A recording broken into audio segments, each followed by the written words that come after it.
우리 성도 여러분, 한 주간도 평안하셨습니까? 네. 네, 오늘 밖에 보니까 눈이 이렇게 와 있네요. 네, 정말 이제 겨울이 다 되어졌고 주님 탄생하신 성탄절이 이제 다가오고 있습니다. 우리가 더욱더 우리 주님 사모하는 마음으로 또 오늘도 예배 함께 할 수 있기를 부탁드리겠습니다. 아멘. 자, 오늘 말씀은 제목이 귀히 쓰는 그릇입니다. 본문은 디모데후서 2장 20절에서 21절, 귀히 쓰는 그릇. 제가 말씀 먼저 읽도록 하겠습니다. 큰 집에는 금과 은의 그릇이 있을 뿐 아니요 나무와 질그릇도 있어 귀히 쓰는 것도 있고 천히 쓰는 것도 있나니, 그러므로 누구든지 이런 것에서 자기를 깨끗하게 하면 귀히 쓰는 그릇이 되어 거룩하고 주인의 쓰심에 합당하며 모든 선한 일에 예비함이 되리라. 아멘. 자, 오늘 말씀의 제목이 귀히 쓰는 그릇인데요. 그릇이라고 그러니까 무슨 식당이나 음식점 이런 말씀을 하는 게 아니에요. 이건 비유의 말씀이고, 여기서 말씀하는 그릇이라고 하는 것은 일꾼이나 사명자, 또 직분자, 성도, 또 교회, 단체, 이렇게 주 안에서 모두 주님 앞에 쓰임받는 어떤 도구가 되는 이런 개인이나 단체를 다 일컬어는 말입니다. 그러니까 귀히 쓰는 일꾼, 귀히 쓰는 교회, 귀히 쓰는 선교회, 귀히 쓰는 어떤 선교 단체, 이렇게 다 그릇이라는 단어에다가 대치해서 넣을 수가 있다는 말입니다. 네. 자, 우리가 주님을 영접하고 하나님의 자녀가 되면 우리는 그때부터 하나님 나라의 일원이 됩니다. 또 우리 일원이 모여서 하나의 조직이 되고요. 자, 장차 천국에 가야만 우리가 하나님 나라 백성이고 하나님 나라 일원이 되는 게 아니라 이 땅에서도 하나님 나라의 백성이고 일원이고 또 하나님 나라를 이루는 각각의 조직이 될 수 있다는 말입니다. 자, 그리고 이러한 우리 모두에게는 사명이 주어집니다. 나는 교회에서 어떤 사명이나 직분이 없는데요 라고 생각하시는 분 계실 수 있지만, 여기서 말씀하시는 사명이라는 것은 꼭 어떤 당신 요 일 하세요, 저 일 하세요 하고 준 거나 직분, 또 어떤 사역을 위한 사명만을 말하는 것이 아닙니다. 우리 모두는 하나님 나라의 일원으로서 또 각자의 맡은 사명이 있다는 말입니다. 자, 우리가 각자 위치에 살아가면서 누구나 다 예수 그리스도, 이 복음을 전할 사명이 있는 것이고요. 또 우리는 각자 위치에 살면서 그리스도의 향기를 발해야 되는 사명을 가지고 있는 것입니다. 자, 비유를 들자면 한 집에 여러 가족이 있을 때 그 중에 식구 한 사람이 밖에 나가서 어떻게 행동하고 살아가느냐에 따라 그 사람 때문에 그 가족, 그 집안 전체 이미지에 영향을 줄 수 있겠죠. 이런 것처럼 내가 믿는 사람 중에 한 사람으로서, 자, 오늘은 어떤 단체보다는 개인에 대한 내용이기 때문에, 자, 내가 믿는 사람 중에 한 사람으로서 내가 어떻게 살아가느냐 하는 것이 하나님께 영광을 돌릴 수도 있고 하나님의 영광을 가릴 수도 있고 또 하나님 나라의 유익이 될 수도 있고 하나님 나라에 해를 끼칠 수도 있다는 것입니다. 교회도 마찬가지입니다. 그 교회가 어떻게 세상의 빛을 발하냐에 따라서 하나님께 영광을 가릴 수도 있고 영광을 돌릴 수도 있고 또 하나님 나라의 유익이 될 수도 있고 해를 끼칠 수도 있다는 말이죠. 자, 물론 그 사람이 사회적으로 어떤 위치에 있고 또 그 사람이 주 안에서도 어떤 직분이나 사명을 맡았는지에 따라 영향력은 달라질 수 있습니다. 예를 들어 목사님이나 장로님, 권사님, 집사님이냐 또 일반 성도냐에 따라 다른 것이고요. 또 그 성도님이 사회에서 어떻게 존경받는 위치에 있느냐, 여기에 따라서도 그분이 그리스도인으로서 행하는 그 행함, 그 자체가 하나님 나라에 영향을 줄 수가 있다는 말입니다. 그러므로 나는 직분이 없고 또 혹시 나는 사회적으로 영향력이 없는 사람이니까 괜찮겠지, 상관없겠지 할 것이 아니라 주를 믿는 저와 여러분 모든 사람 한 사람 한 사람이 다 하나님 나라를 대표하는 얼굴이라는 그런 생각으로 살아가셔야 될 것 같습니다. 저는 처음에 초등학교 3학년 때부터 교회를 다니기 시작했는데요. 그때 당시에 우리나라에 교회 다닌 사람이 극히 적었습니다. 그러니까 한 반에 저희가 70명, 75명 다녔는데 교회 다닌 사람 손들어 그러면 한 5, 6명? 그때 당시에 보면 교회 다니는 사람이 물론 지역에 따라 다를 수 있어요. 강남이나 이쪽에는 좀 다를 수 있지만 제가 살던 동네 그 학교에서는 교회 다니는 사람 찾기가 정말 쉽지 않았습니다. 그래서 너 교회 다녀? 그러면 정말 반가운 어떤 그런 거였어요. 근데 그게 또 역으로 먹힐 때가 있었어요. 무슨 얘기냐면 친구들이 야, 쟤 교회 다닌대 라고 하면서 뭔가 그 당시에는 이 교회라고 하는 이미지, 그때가 이제 뭐 70년대니까요. 약간 좀 그런 느낌이 있었습니다. 그렇기 때문에 교회 다니는 사람으로서 또 행동을 바르게 해야 된다는 생각을 가지고 있었고, 그런 것들이 지금 보면 기억이 나요. 근데 지금은 이제 기독교인들이 뭐 전체 인구의 뭐 20%니 25%니 하지만 실제로 교회 다니는 사람은 그보다 적겠죠. 하지만 오늘날도 똑같습니다. 저 사람 교회 다니는데 저 사람 주님을 믿는 사람이라 했을 때 그 사람이 미치는 그 영향력이 어떠냐에 따라서 정말 하나님께 영광이 될 수도 있는 것이고 하나님께 누가 될 수도 있다는 거 꼭 기억하는 저와 여러분이 됐으면 좋겠습니다. 네. 자, 우리가 하나님 나라 일원으로서 다양한 모습으로 우리는 쓰임을 받습니다. 오늘 본문에도 보면 큰 집에는 금과 은의 그릇이 있을 뿐 아니요 나무와 질그릇도 있어 귀 쓰는 것도 있고 천이 쓰는 것도 있다 말씀합니다. 지금 여기 보면 하나님 나라의 일원으로서 어떤 조직으로서 도구로서 쓰임 받는데 두 가지 측면을 말씀합니다. 하나는 재질입니다. 금그릇, 은그릇, 나무그릇, 질그릇도 있다고 말씀하시고, 근데 또 요거와 다르게 또 하나의 측면은 뭐냐면 귀 쓰는 그릇과 천이 쓰는 그릇이 있다고 말씀을 합니다. 자, 요거는 사실 깊게 들어가 보면 이게 설명하는 내용이 오늘 많기 때문에 오늘은 요 중에서 뒷부분, 귀 쓰고 천이 쓰는 부분, 이제 요 부분에 대한 내용만 설명을 좀 여러분에게 드리려고 합니다. 자, 여러분 한번 보십시오. 가령 큰 교회, 아니면 또 많은 성도들 앞에서 사역하는 목사님, 자, 이런 분들만 귀 쓰는 그릇일까요? 이런 분들만 금그릇일까요? 아니면 평범한 가정주부로서 가정에서 가족들을 섬기고 그냥 이름 없이 살아가지만 그리스도의 빛을 바라는, 향기를 바라는 이런 분들은 겉으로 볼 때는 그냥 가정에서 가정주부니까 나무 그릇이고 질 그릇이고 천이 쓰는 그릇일까요? 자, 사람이 보면 그렇게 보일 수 있어요. 야, 저기는 큰 교회니까. 저기는 개척교회고 성도도 별로 없으니까. 야, 저기는 아주 큰 목사님이니까. 저분은 그냥 이름 없는 하나의 성도님이니까. 이제 그 모습을 보고 야, 저분은 금그릇이야. 여기는 질그릇이야. 저분은 귀 쓰는 그릇이야. 이분은 천이 쓰는 그릇이야.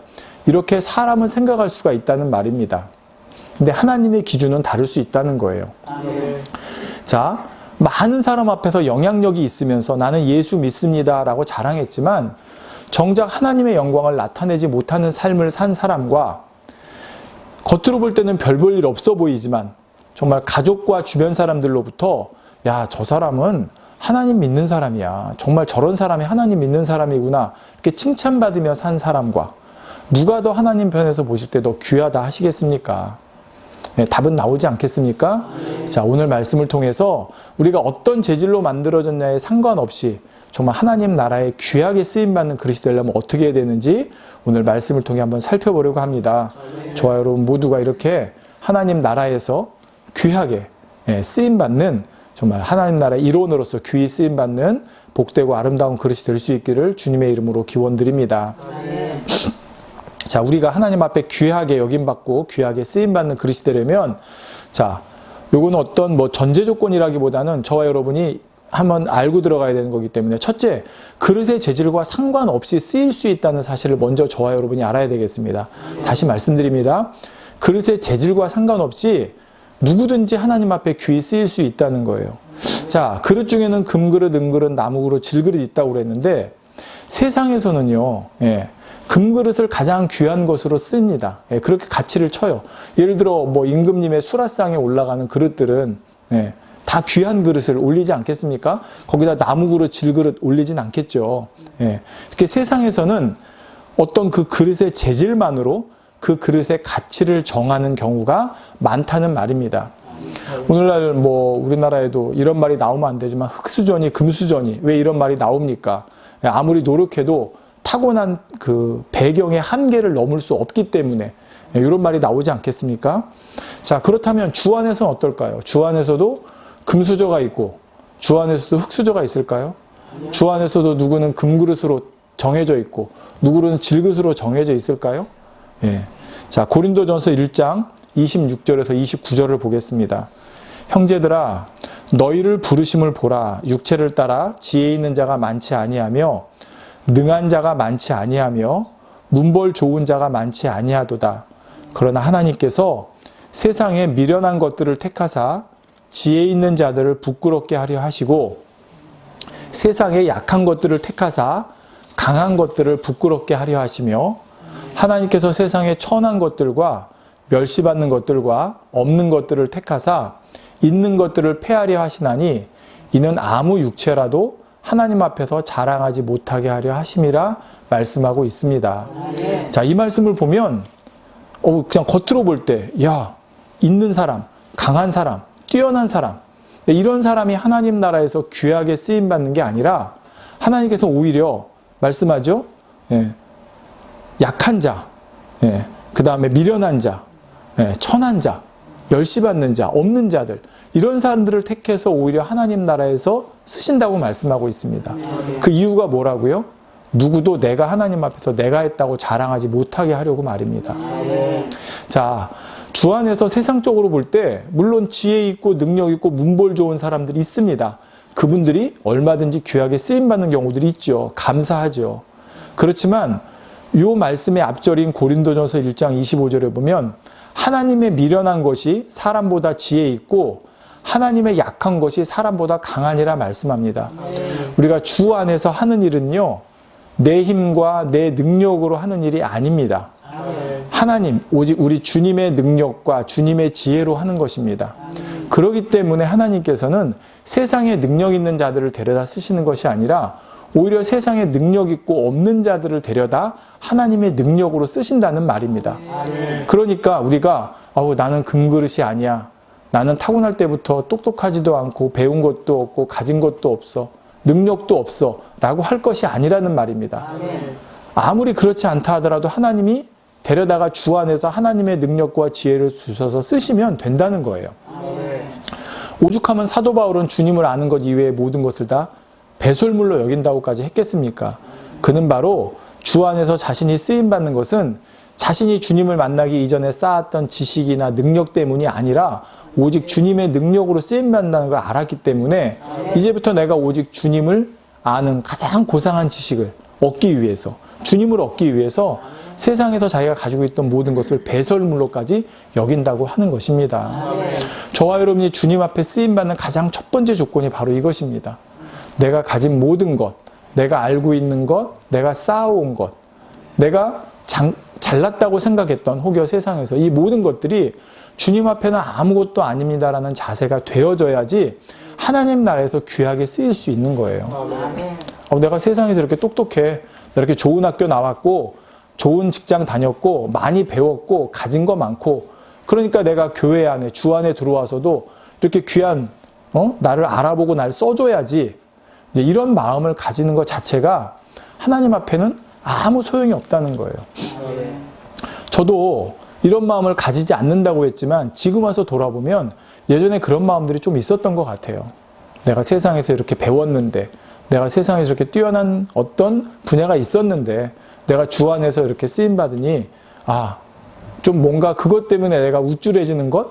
아니면 그것을 남들이 얘기할 때 그래, 나는 이런, 쉽게 말하면 세상에서 어떤 금수저적인 그러니까 금수저라는 게 어떤 타고난 가지고 태어났다는 게 아니라 나 이렇게 많은 지식을 쌓았고 이런 걸 가진 게 있어라고 하는 걸로 나 자신에 대한 우월감? 이런 것들을 가졌던 시절들이 있었던 것 같더라는 거죠.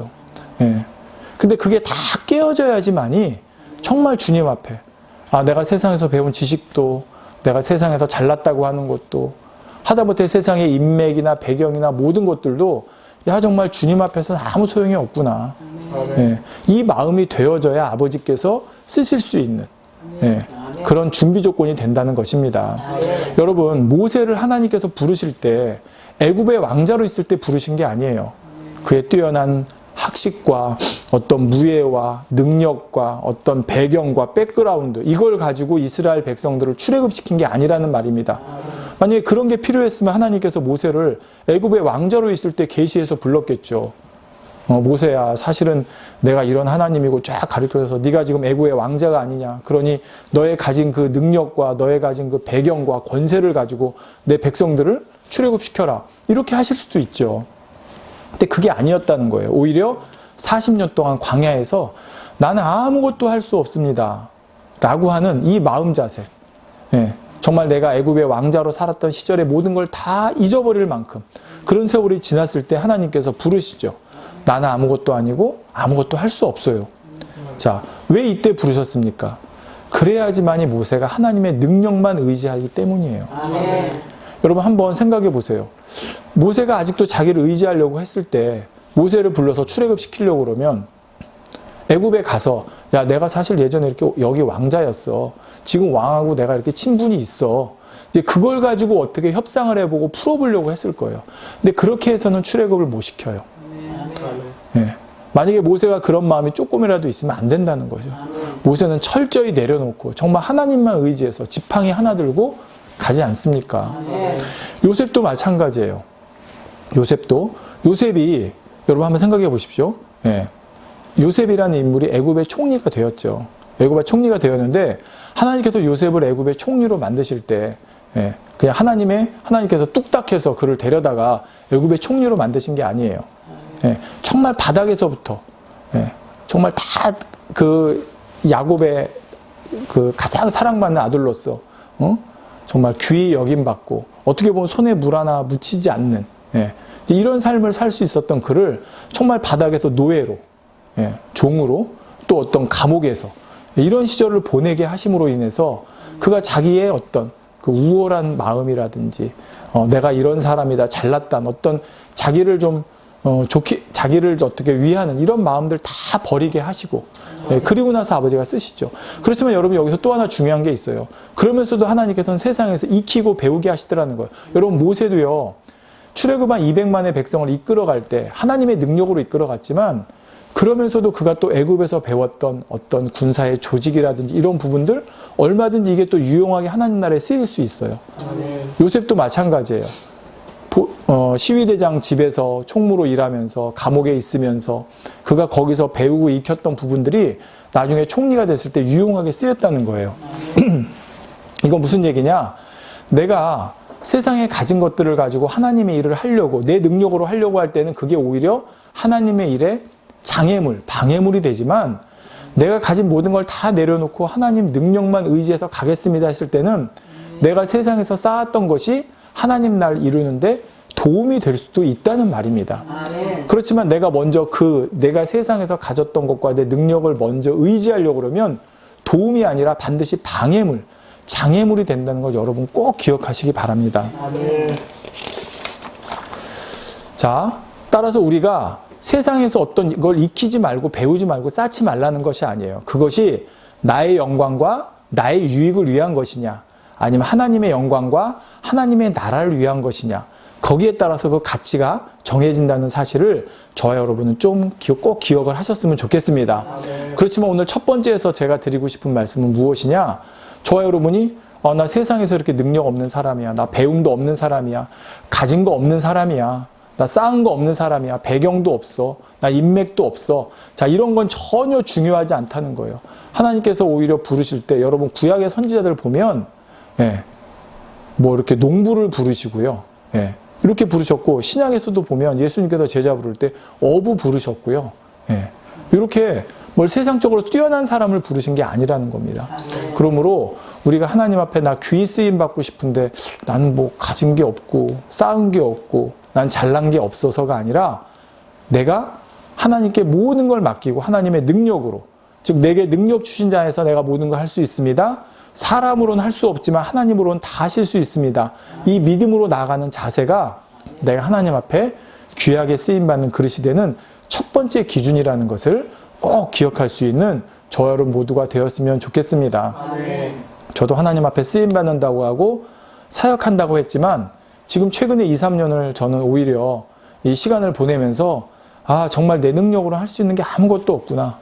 정말 나는 할 수 없는데 하나님이 이렇게 풀어주시고 이끌어 주셔야 되는구나라는 거를 제가 그 이전에 20여 년 사역한다고 했던 시절보다 훨씬 더 많이 느끼고 있습니다. 예. 저는 이것이 더 귀하고 감사하다고 생각을 합니다. 저와 여러분도 지금 이런 상황에서 어떻게 쓰임받을까? 아까 말씀드렸죠. 내가 뭐 교회 목사고 어떤 직분을 가지는 거로 중요한 게 아니에요. 내가 하나의 성도지만 여러분이 직장 생활하는 성도지만 여러분이 나는 주님의 능력으로 뭐든지 할 수 있고 하나님이 도와주시면 하실 수 있어요. 여러분 나아가면 여러분이 믿는 자로서 하나님께 영광을 돌릴 수 있도록 하나님 여러분을 그 직장에서, 그 학교에서, 그 가정에서, 그 있는 곳에서 쓰세요. 주변 사람들로부터 야 정말 저 사람 믿는 사람이네, 다르네. 아 저게 정말 믿는 사람의 모습이구나. 이런 칭찬을 받게 하나님께서 하신다는 말입니다. 그건 하나님께서 하실 일이고 저와 여러분은 첫 번째 말씀드렸지만 아버지 저는 정말 아무것도 할 수 없어요. 나는 내가 가진 걸로는. 하지만 아버지께서 하시면 뭐든지 할 수 있습니다. 그 아버지를 믿고 갑니다. 라는 첫 번째 자세를 가질 수 있는 저와 여러분이 되었으면 좋겠습니다. 자, 이제 두 번째 조건을 살펴보도록 하겠습니다. 자, 우리가 하나님 앞에서 귀히 여김받고 귀하게 쓰임받는 두 번째 조건은 자, 깨끗해야 한다는 것입니다. 자, 오늘 본문 말씀에 나오죠. 금그릇도 있고 은그릇도 있고 뭐 나무그릇, 질그릇도 있고 귀히 쓰는 것도 있고 천이 쓰는 것도 있다고 말씀하세요. 그런데 여기서 그 다음에 뭐라고 그러시냐? 누구든지 이런 것에서 자기를 깨끗하게 하면 귀히 쓰는 그릇이 돼요. 여기서 이런 것이란 이제 앞뒤에 나오는 내용들이 있어요. 뭐 이것도 버려야 되고 저런 마음 가지면 안 되고 이제 쉽게 말하면 세상적인 죄악이에요. 내 마음에 있는 죄악들. 이 죄악이 없어야지 깨끗해져야 돼요. 그랬을 때 하나님께서 쓰신다고 말씀합니다. 이게 우리가 하나님 앞에 귀히 쓰임받는 어떻게 보면 가장 중요한 조건이에요. 내가 금그릇이냐 은그릇이냐 나무그릇이냐 질그릇이냐 이것도 이제 하나님 나라에 더 귀하게 쓰임받기 위해서 필요한 조건이 될 수 있지만 나중에는요. 자 그런데 가장 귀하게 쓰임받는 가장 중요한 조건은 바로 깨끗해야 한다는 것입니다. 자, 왜 그럴까요? 내가 아무리 나 이제 하나님만 의지할게요. 하나님 뜻대로만 순종할게요. 라고 고백을 했어요. 자, 여러분 여기 안에 금그릇이 있다고 하겠습니다. 이 금그릇이 나 이제 주인이 원하는 대로 쓰일게요. 주인이 원하는 대로 뭘 담든지 거기에 담기는 그릇이 되겠습니다라고 했어요. 근데 막상 그 그릇이 깨끗하지 않으면 주인이 못 쓰죠. 이게 가장 기본적인 원리예요. 우리가 그릇의 깨끗함이 중요한 이유는 상식적으로도 너무 중요합니다. 예, 아무리 예쁘고 아무리 귀한 재질로 만들어도 깨끗하지 않으면 누가 쓰겠습니까? 여러분 아주 고급 식당에 갔어요.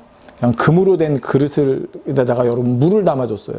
근데 안에 보니까 막 물때도 끼어있고 깨끗하지 않아요. 여러분 그 물 마시세요? 안 마시잖아요. 똑같은 이치예요. 하나님 나라에서도. 하나님 나라에서도 우리가 하나님의 일꾼으로 또 사명자로서 또 하나님의 어떤 교회나 귀한 도구로서 쓰임받는 가장 첫 번째 기준이 깨끗한 것입니다. 자, 그런데 이 깨끗함의 기준에 있어서 제가 세상적인 기준과 하나님의 기준이 좀 다를 수 있다는 내용을 먼저 말씀드립니다. 자, 하나님은 속을 보세요. 근데 세상에서나 사람들은 겉을 보기가 쉽습니다. 자, 여러분, 사람들은 사람의 속이 깨끗한지를 몰라요. 여러분, 저 사람 참 마음이 착한데? 마음이 선한데? 예, 정직한데? 그건 여러분이 붙은 겉으로의 기준이에요. 정말 속은 세상에도 그런 말 있잖아요. 뭐 10길 물속은 알아도 한 길 사람 속은 모른다고. 자, 사람의 속은 모르는 거예요. 근데 누구만 아세요? 하나님만 아세요. 사무엘상 16장 7절에 여호와께서 사무엘에게 이르시되 그 용모와 신장을 보지 말라. 내가 이미 그를 버렸노라. 나의 보는 것은 사람과 같지 아니하니 사람은 외모를 보거니와 나 여호와는 중심을 보느니라 말씀했습니다. 하나님께서는 중심을 보신다. 즉 사람의 마음 속을 먼저 보신다는 것입니다. 겉이 아무리 깨끗해 보여도 정말 겉이 아무리 금그릇처럼 보이고 귀한 그릇처럼 장식을 해놓은 그릇처럼 보여도 깨끗하지 않으면 소용이 없어요. 저 사람이 아무리 뭐 하버드대를 나오고 서울대를 나오고 좋은 학교를 나오고 가진 게 많고 아무리 똑똑하고 뛰어나고 잘났어도 깨끗하지 않으면 하나님께서는 그 상태로는 그 사람을 쓰실 수가 없다는 말입니다. 왜 속을 먼저 깨끗이 해야 되느냐? 자, 마가복음 7장 20절에서 23절에 보면 가라사대 사람에게서 나오는 그것이 사람을 더럽게 하느니라 했습니다. 사람에서 나오는 그것이 뭐예요? 바로 마음속에 있는 거예요. 마음속에 있는 모든 악한 생각, 음란한 거, 탐욕하는 거, 속이는 거, 음탕하는 거, 회방하는 거, 교만한 거, 이 모든 것들이 이 모든 악한 것이 다 속에서 나와 사람을 더럽게 하느니라 했습니다. 자, 속이 더러우면 결국 그 더러운 것이 겉으로도 드러나게 된다는 것이에요. 그래서 예수님께서도 마태복음 23장 26절에 소경된 바리새인아 너는 먼저 안을 깨끗이 하라. 그리하면 겉도 깨끗하리라 했습니다. 여러분, 그릇을 여러분이 어떤 음식을 담을 때 아주 급하다고 한번 정말 가정해 봅시다. 그러면 안을 먼저 닦겠어요? 겉을 먼저 닦겠습니까? 안을 닦겠죠. 왜? 일단 안을 닦으면 거기다가 뭘 담을 수가 있으니까. 그 다음에 겉도 닦겠죠. 예. 겉도 깨끗해야 돼요. 겉은 들어오도 된다는 얘기가 아닙니다. 속만 깨끗하고. 근데 속을 깨끗이 하면 겉도 자연히, 이게 영적인 원리예요. 우리 마음이 깨끗해지면요, 생각이 깨끗해지고, 마음과 생각이 깨끗해지면 말과 행함이 깨끗해집니다. 예. 이게 우리의 어떤 순리, 이게 어떤 우리의 원리예요. 근데 반대도 똑같아요. 내 마음이 더럽잖아요. 생각이 더러워지고요. 또 말과 행동이 더러워져요. 예. 무슨 말씀인지 여러분 이해가 되세요? 그래서 바로 우리 마음이 먼저 최우선적으로 깨끗해야 한다는 것입니다. 그런데 오늘날 사람들은 점점 겉모습만 보고 사람을 판단하기 쉽습니다. 심지어는 교회 안에서도 그래요. 주 안에서도 그래요. 눈에 보이지 않는 마음의 성결에 대해서는 그다지 크게 관심을 두지 않는 것이 요즘 많은 우리는 요즘의 세태인 것 같습니다. 주 안에서도 말입니다. 그냥 겉으로 보일 때 거룩해 보이고, 겉으로 볼 때 온유하고 부드러워 보이고, 겉으로 볼 때 매너 있고 예의 바른 모습이고, 예. 그러면 저 사람 참 좋은 사람, 저 사람 참 좋은 그리스도인, 예. 이렇게 생각을 하기가 쉽다는 거예요. 근데 하나님의 관점은 그게 아니에요. 겉으로 아무리 그렇게 보여도 뭐라고 그러세요? 바로 소경된 바리새인들이라고 그러세요. 회칠한 무덤이라고 그러세요.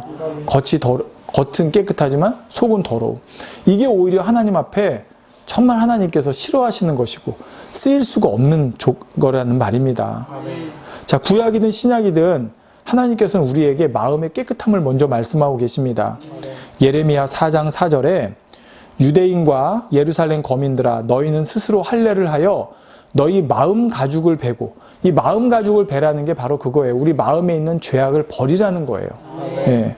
나 여호와께 속하라. 그렇지 아니하면 너희 행악을 인하여 나의 분노가 불같이 발하여 사르리니 그것을 끌 자가 없으리라 했습니다. 그러니까 하나님께서 겉으로 보여주는 게 아니라 이 마음에 있는 더러움, 이걸 빨리 버려버림으로 너희 행악을 벗어버리라는 말씀이에요. 신약도 마찬가지입니다. 여러 말씀이 있지만 히브리서 10장 22절에 우리가 마음의 뿌림을 받아 양심의 악을 깨닫고, 내 양심에, 내 마음에 이런 악이 있구나 깨닫고 몸을 맑은 물로 씻었으니, 여기서 물이라는 거는 하나님 말씀이에요. 그러니까 말씀으로 씻어내라는 거예요. 그래서 참마음과 온전한 믿음으로 하나님께 나아가자 말씀하고 있습니다. 자, 성도 여러분, 사실 우리가 살아가면서 짓는 죄의 대부분은 그 시작이 마음이에요. 마음에서 수많은 죄를 짓고 또 그 마음으로 인해 생각으로 죄를 짓고 그것이 행함으로 나온다고 아까 말씀드렸죠. 그러므로 우리는 이 마음에서부터 죄악을 벗어버려야 되는데 이걸 우리가 할 수 있을까요? 못해요. 우리의 힘으로. 여러분 그런 거 해봤죠. 내가 이거 안 해야지 결심하고 다짐하고 노력하고, 예, 그걸로 조금은 변화될 수 있지만 그게 우리 마음을 근본적으로 변화시킬 수는 없다는 거예요. 그래서 누구의 도움을 받아야 돼요? 주님, 바로 우리 안에 계신 성령님의 도움을 받아야 돼요. 그래서 에스겔서 36장 26절에 이렇게 말씀합니다. 또 새 영을 너희 속에 두고, 새 영이 누구예요? 바로 성령님을 앞으로 우리에게 주시겠다는 거예요. 새 마음을 너희에게 주되 너희 육신에서 굳은 마음을 제하고 부드러운 마음을 줄 것이며, 바로 성령님이 우리 안에 오셔서 우리 안에 굳은 마음, 즉 죄악된 더러운 마음을 벗어내고 부드러운 깨끗하고 선한 마음을 가질 수 있도록 해주신다는 겁니다. 이것이 누구로부터 가능하냐? 오직 성령의 능력으로부터 가능하다고 말씀하고 있는 것입니다. 자, 근데 오늘 제가 어떻게 보면 더 중요한 말씀이 지금부터예요. 자, 우리가 이렇게 깨끗하게 하는데 되게 중요한 조건이 하나 있어요. 여러분 혹시 그릇을 깨끗하게 닦았습니다. 그리고 찬장에 넣어놨어요. 그리고 한 달, 두 달, 세 달 지나요. 그럼 거기 먼지가 쌓이나요? 안 쌓이나요? 쌓여요. 예. 여러분 아무리 깨끗하게 그릇을 닦아놔도 그걸 가만 놔두잖아요. 그럼 또 거기에 때가 끼고 먼지가 앉아요. 그래서 우리가 그릇을 깨끗하게 하려면, 다시 말해 그 깨끗함을 계속해서 유지해 나가려면 어떻게 해야 되냐? 수시로 닦아야 돼요. 항상 닦아야 돼요. 자, 이것이 뭐냐? 바로 저는 오늘 주 안에서 회개라는 걸 말씀드리려고 합니다. 회개. 이 회개는 우리 마음을 깨끗해 하는 것뿐만 아니라 깨끗해진 마음을 유지할 수 있는 것입니다. 이사야서 1장 18절에 여호와께서 말씀하시되 오라 우리가 서로 변론하자. 너희 죄가 주홍 같을지라도 눈과 같이 희어질 것이요 진홍같이 붉을지라도 양털같이 되리라 했습니다. 자, 우리 죄가 주홍 같을지라도 그 다음에 진홍같이 붉을지라도 하얗게 희게 해주신다. 깨끗게 해주신다고 했어요. 근데 이게 바로 뭐냐? 회개예요. 우리는 회개를 통해서만. 그러니까 회개라고 그러면 좀 무겁게 두렵게 받으시는 경우들이 있는데 회개는 결코 그게 아니에요. 회개는 우리를 깨끗하게 하는 너무나 좋은 방법이에요. 네. 자, 여러분 생각해 보세요. 아까 말씀드렸죠. 그릇이 깨끗하게 한번 닦아놨다고 계속 깨끗해지 유지되는 게 아니기 때문에 계속 닦아야 된다고 그랬죠. 이게 회개라고 그랬죠. 주 안에서 마찬가지예요. 여러분 주님 영접하고 그 이후로 죄 한 번도 안 지었어요? 안 짓고 살아가고 계세요? 마음과 생각으로도 전혀 죄 안 지으세요? 물론 난 그렇습니다 할 분도 계실 수 있겠죠. 그렇지만 정말 말씀에 비추어서 보면 내가 살아가면서 마음과 생각과 행함과 말과 여러 가지 속에서 또 하나님 말씀에 어긋나는 죄가 되는 부분들이 있고 이걸 알아요. 근데 이걸 우리가 어떻게 씻냐? 바로 회개예요. 우리가 보혈의 공로로 주님을 영접할 때 우리의 이전의 모든 죄를 다 사함 받았지만 우리가 또 살아가면서 짓는 죄들이 있다는 거예요. 그래서 바로 우리에게 중보자를 주셨는데 예수 그리스도. 그럴 때마다 우리가 주님 앞에 예수 그리스도의 이름으로 회개를 하면 2000여 년 전 우리를 위해 흘려주셨던 그 보혈의 공로가 지금도 우리에게 역사해서 다시금 우리의 죄를 깨끗게 해주신다는 말입니다. 성도님들, 우리 인간은 어차피 연약합니다. 저도 연약한 존재고요. 여러분도 연약한 존재예요. 다시 말해 때묻기가 쉬운 그릇입니다. 완전한 사람은 없기 때문에 우리는 늘 깨어 근신하며 살아가야 됩니다. 그러지 않을 때 우리에게 때가 묻을 수 있어요. 바로 죄의 유혹에 넘어갈 수가 있다는 것입니다. 그 중에 우리가 스스로 죄인인 걸 깨달아서 이거 내가 죄를 지었구나라고 하는 것도 있겠지만 깨닫지 못하는 경우도 있을 수 있어요. 자, 그래서 우리는 바로 주님 앞에 정말 겸손하게 나를 낮추고 날마다 기도하며 나가야 되는 것입니다. 그럴 때 성령님께서 깨우쳐 주세요. 야, 너 이거 잘못된 거야. 너 이거 하나님 말씀에 어긋난 거야. 너 이런 마음 가지면 안 돼. 너 이런 생각 가지면 안 돼. 여러분, 성경에 보면 원수도 사랑하라고 그랬죠. 근데 하루 살아가면서 혹시 저 사람 왜 저래? 미워하거나 판단하거나 정죄하거나 하지 않았습니까? 비판하거나 하지 않았습니까? 싫어하거나 미워하는 마음을 내 안에 가지지 않았습니까? 이것도 다 하나님 말씀에 어긋나는 거거든요. 근데 그냥 이 정도야 하고 넘어가고 무뎌지다 보면 그게 죄인지도 모르고 지나가요. 근데 우리가 하나님 앞에 겸손히 무릎 꿇어 기도해 나가면 성령님께서 그런 것들을 떠올려 주세요. 내가 이런 모습이 있구나. 이런 마음이 있구나. 이런 생각 가졌구나. 그럴 때 주님, 제가 또 이런 마음이 있었고 이런 생각이 있었고 이런 죄를 지었습니다. 라고 할 때 주님께서 또 그 회개를 받으시고 깨끗하게 해주신다는 거예요. 요한일서 1장 8절 9절에 만일 우리가 죄 없다 하면 스스로 속이고 또 진리가 우리 속에 있지 아니할 것이요. 만일 우리가 우리 죄를 자백하면 저는 미쁘시고 의로우사 우리 죄를 사하시며 모든 불의에서 우리를 깨끗게 하실 것이요 말씀하고 있죠. 그러니까 우리가 회개만 하면 나 이런 죄가 있어요. 나 이런 마음의 악이 있어요. 라고 회개만 하면 자백하면 저는 주님은 미쁘시고 의로우셔서 우리 죄와 우리 모든 불의를 또 사하시고 깨끗하게 해주신다는 것입니다. 그렇다고 여러분 매일같이 죄짓고 회개하고 죄짓고 회개하기를 반복해도 된다는 말이 아닙니다. 이렇게 회개해 나가는 삶을 살아가다 보면 여러분 어떤 이 회개라는 거를 여러분 다시 말씀드리지만 이거 어떻게 무겁게 힘들게 생각하지 마세요. 하나님 앞에 나의 죄를 회개하는 거 이건 너무나 기쁜 일이고 감사하는 일이에요. 여러분 목욕을 좀 싫어하시는 분 계시나요? 씻는 거? 그런 분 계실 수도 있겠죠. 근데 회개는 나를 씻는 거예요. 그러니까 내가 막 더러워지고 밖에서 막 땀 흘리고 흙먼지 묻혀서 왔는데 집에 와서 따뜻한 물로 딱 샤워하면 기분 참 좋지 않습니까? 이게 회개예요. 우리를 힘들고 어렵고 더 아프게 하려고 회개를 하라는 게 아니라 나의 때 묻고 이 먼지 묻고 흙먼지 묻어서 더럽고 냄새밴 나의 이것을 와서 깨끗하고 따뜻한 물로 씻어내서 기분 좋다.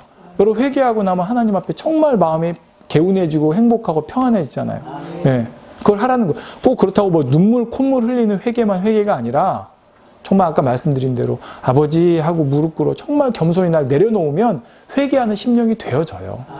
네.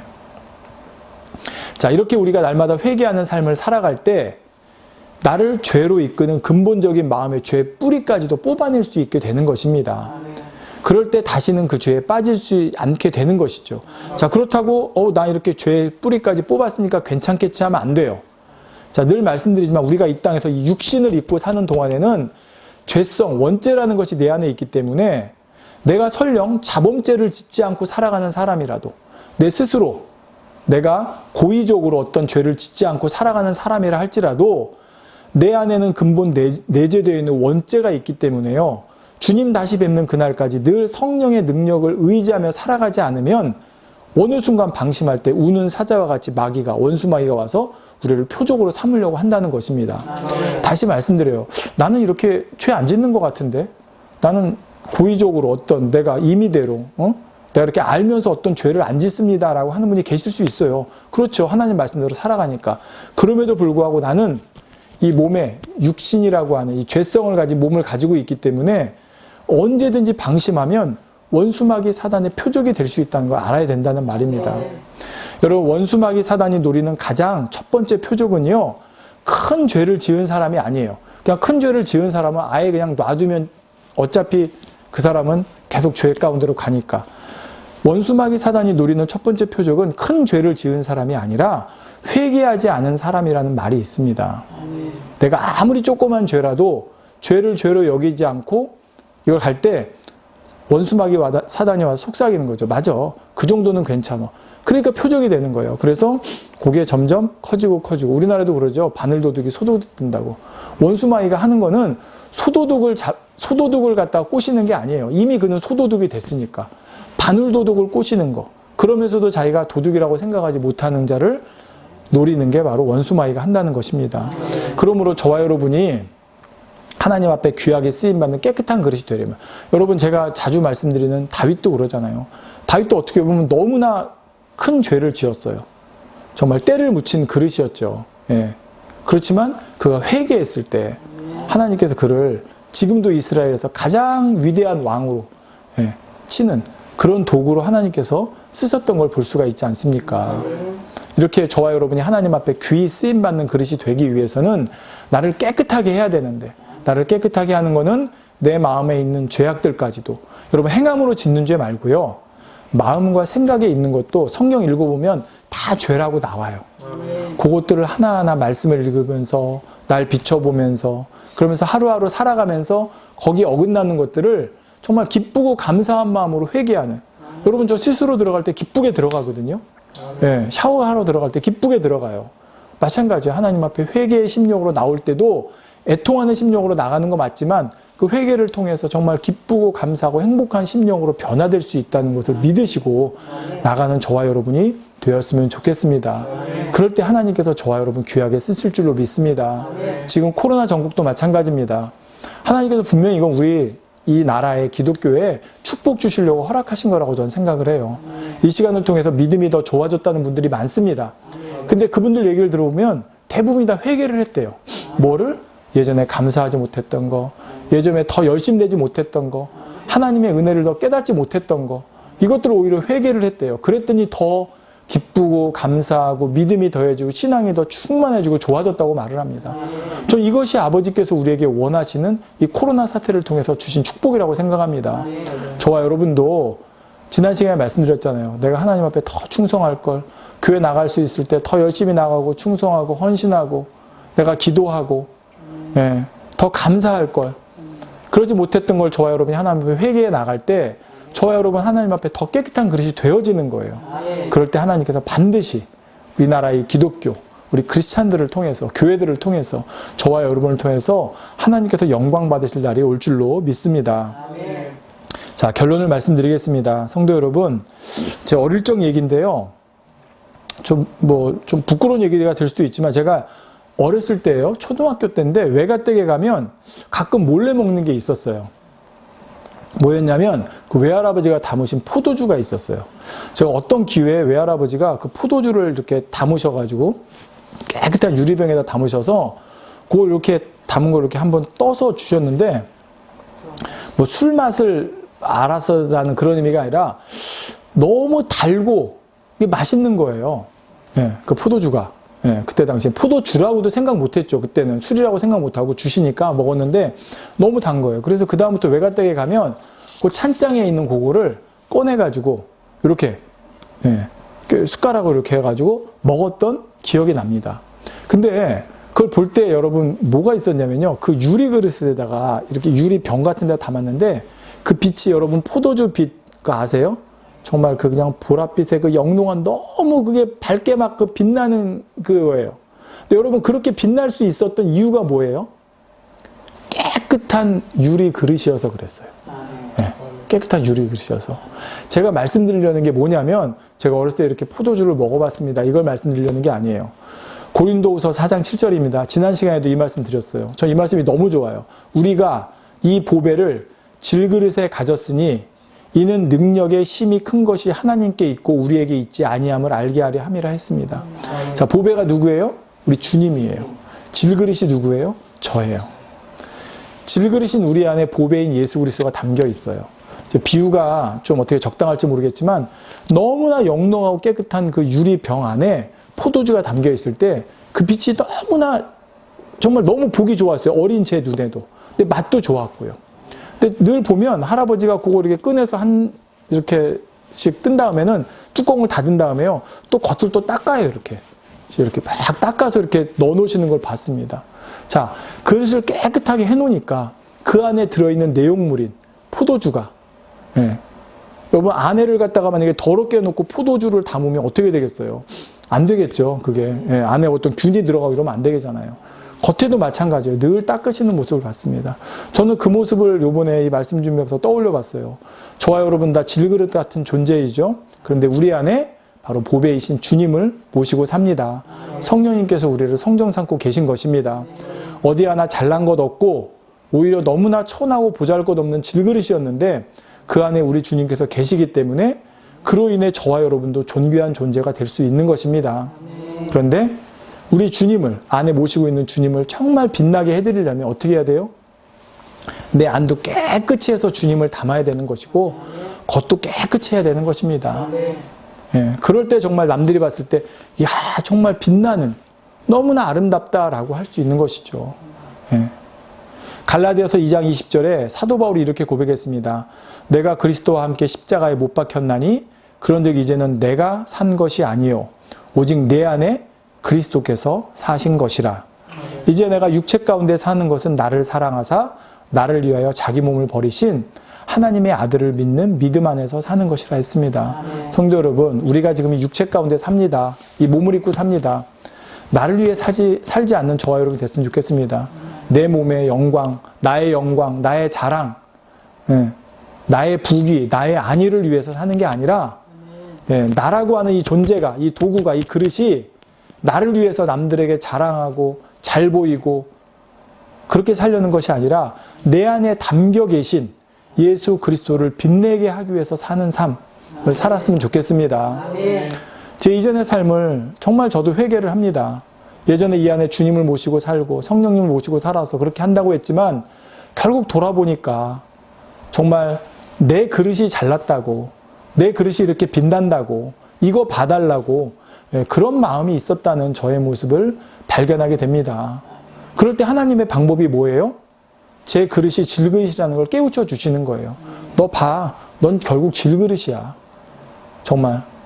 하나님께서 도와주지 아니하시면 어느 짝에도 쓸모없는 아무것도 할 수 없는 나는 빛나고 빛나는 정말 금그릇이고 유리그릇인 줄 알았는데 하나님께서 너 한번 너를 봐 그러니까 정말 광택도 안 나고 모양도 안 나고 어디 정말 쓰일 수도 없는 질그릇이구나라는 걸 깨닫게 되더라는 것입니다. 저는 이것이 저에겐 너무나 큰 축복이었어요. 내가 질그릇이라는 것을 다시 깨달았을 때 그 안에 주님께서 다시 내 안에 새롭게 담겨주시는 것을 느낄 수가 있었습니다. 그래서 이제는 내 그릇을 자랑하는 것이 아니라 내 그릇 안에 담긴 예수 그리스도만 자랑하는 삶을 저도 살려고 합니다. 그런데 그러기 위해서는 나 질그릇이니까 뭐 하고 노력하지 않는 게 아니라 내 그릇도 깨끗이 해야 내 안에 담긴 주님이 더 빛날 수 있구나. 이제는 나를 빛나게 하기 위해서가 아니라 주님을 빛나게 하기 위해서 나를 빛나게 만드는 그런 제가 되어야겠다라고 다짐을 해봅니다. 이처럼 오직 내가 산 것이 아니고 내 안에 예수 그리스도께서 사신 것이니 오직 그 주님을 믿는 믿음으로 살아가는 저와 여러분이 됐으면 좋겠습니다. 오직 예수 그리스도의 능력을 힘입어서 정말 세상에 빛을 발할 수 있는, 정말 예수 그리스도 우리 주님을 마음껏 자랑할 수 있는 아름답게 귀하게 쓰임받는 우리 모두가 되시기를 주님의 이름으로 기원드리겠습니다. 기도하겠습니다. 사랑이 좋으신 아버지 감사합니다. 이 세상에 참으로 많은 그릇이 있습니다. 주 안에도 많은 그릇이 있습니다. 누구는 스스로 생각할 때 자기를 금그릇이라 생각할 수도 있고, 누구는 자기를 스스로 생각할 때 질그릇으로 생각할 수도 있습니다. 물론 주 안에서도 금그릇, 질그릇이 있을 수 있지만 아버지가 가장 귀히 쓰는 그릇은 깨끗한 그릇입니다. 아버지, 이제 나를 깨끗하게 할 수 있는, 나를 깨끗하게 하는 것이 정말 아버지가 원하시는 것이라는 것을 다시 한번 명심하고 깨달아서 내 마음에 있는 죄악부터 발견하고 깨닫고 버려나가고 변화되어 나가고, 그래서 내 생각이 변화되고 내 행함이 변화되고 내 말이 변화되어지는 그러한, 그래서 그릇의 안을 깨끗하게 할 때 겉도 깨끗해질 수 있는 우리 모두가 될 수 있기를 아버지 원합니다. 그리하여서 날마다 회개하는 삶을 살기 원합니다. 아버지, 회개는 무섭고 두렵고 무거운 것이 아니라 나를 더 깨끗하게 해주는 것이고, 나를 더 기분 좋게 해주는 것이고, 나를 더 행복하게 해주는 것이고, 나를 주님과 더 가까이 해주는 것입니다. 날마다 내 삶 속에서 발견되어지는 것, 내가 깨닫지 못하는 것이라도 성령님 깨우쳐 주셔서 우리 안에, 내 안에 아버지 세세한 것이라도 깨우치고 깨달아 그 성령의 깨우침 속에 발견하고 주님의 회개할 때 주님께서 말씀하셨습니다. 다 사해 주신다 하시고 모든 불의를 깨끗하게 하신다 하셨사옵나니 그렇게 날마다 깨끗해지는, 그래서 질그릇이었지만 내 안에 주님의 보배를 담고 있사옵나니 그로 인해서 날마다 더 가치가 있고 빛나지는 그런 아름다운, 그렇게 귀히 쓰임받는 그릇이 될 수 있도록 주여 도우시고 함께해 주시옵소서. 아버지, 또 귀한 교회에 아버지 또 헌금을 보낸 또 우리 외부에 또 우리 분들도 계십니다.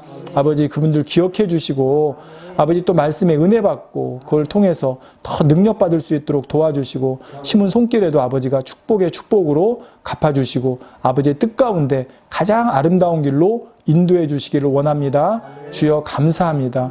우리 주 예수 그리스도의 이름으로 기도하옵나이다. 아멘.